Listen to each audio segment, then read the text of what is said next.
அணுக்கரு விசை. அறிமுகம். இரண்டு நேர்க்குறி மின்னூட்டம் பெற்ற புரோட்டான்கள் ஒரு ஃபெர்மி இடைவெளியில் இருப்பதாக கற்பனை செய்து பாருங்கள். என்ன நடக்கும் என்று நீங்கள் நினைக்கிறீர்கள்? இரண்டும் ஒரே மின்னூட்டம் என்பதால் ஒன்றை ஒன்று மிக வலுவாக விரட்டும். அவைகள் வெடித்து சிதறும் அல்லவா? ஆனால் ஏன் அணுக்கரு வெடிக்கவில்லை?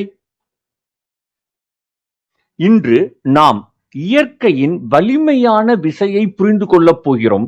அதுதான் அணுக்கரு விசை. ஒரு முக்கிய கேள்வி.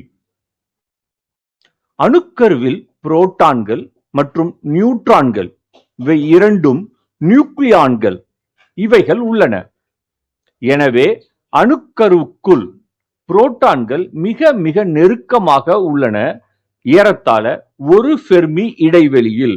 ஒரு ஃபெர்மி என்பது 10⁻⁻15 மீட்டர் ஆகும். அவைகள் ஒன்றுக்கொன்று மிகவும் வலுவாக விரட்டும். இரண்டு புரோட்டான்களுக்கு இடையிலான நிலை மின் விரட்டு விசை அதன் எண் மதிப்பு.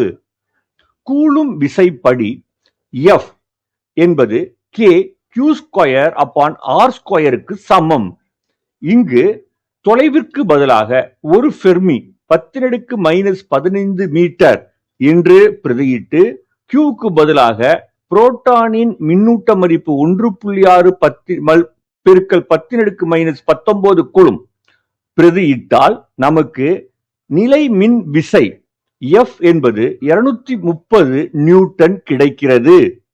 இந்த 230 நியூட்டன் என்பது மிக மிக மிக குறைந்த ஒரு நிறையில் செயல்படுவதால் இது மிக மிக பெரிய அளவில் இருக்கும். புரோட்டானின் முடுக்கம் A என்பது விசை F புரோட்டானின் நிறை m. இங்கு Fக்கு பதிலாக 230 பிரதியிட்டு mக்கு பதிலாக புரோட்டானின் நிறையை பிரதியிட்டால் நாம் முடுக்கம் 10⁻29 மீட்டர் பர் செகண்ட் ஸ்கொயர் கிடைக்கிறது. எனவே மின் விசை மட்டும் செயல்பட்டால் அணுக்கரு உடனடியாக வெடித்துவிடும். ஆனால் அணுக்கரு வெடிக்கவில்லை, நிலையாக உள்ளது, சிதையவில்லை, உடையாமல் இருக்கிறது. அப்படியானால் அணுக்கரு உடையாமல் வைத்திருப்பது எது?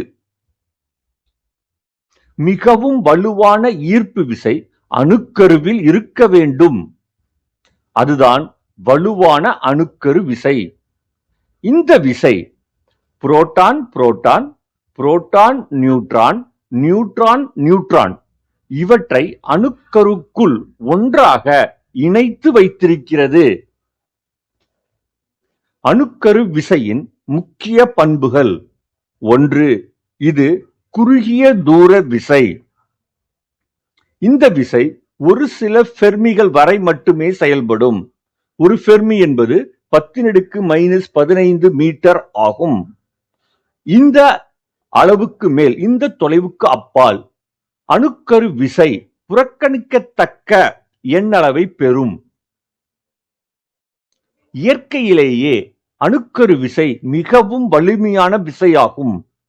அணுக்கருவுக்குள் அணுக்கரு விசை என்பது நிலை மின் விசையை விட மிக மிக மிக அதிகம். அதுபோல அணுக்கரு விசை அணுக்கருவுக்குள் ஈர்ப்பு விசையை விட மிக மிக மிக மிக அதிகம். 3. மின்னூட்டத்தை சார்ந்ததல்ல. அணுக்கரு விசை மின்னூட்டத்தை சார்ந்ததல்ல. இவற்றிற்கு இடையில் சமமாக செயல்படுகிறது. புரோட்டான் புரோட்டானுக்கு இடையில், புரோட்டான் நியூட்ரானுக்கு இடையில், நியூட்ரான் நியூட்ரானுக்கு இடையில் செயல்படும் அணுக்கரு விசை சமமாக இருக்கிறது. 4. எலக்ட்ரான்களின் மீது அணுக்கரு விசை செயல்படாது. எனவே அணுவின் வேதியியல் பண்புகள் மாறாமல் இருக்கின்றன. மேலும் இது நியூக்ளியான்கள் மீது மட்டுமே செயல்படும்.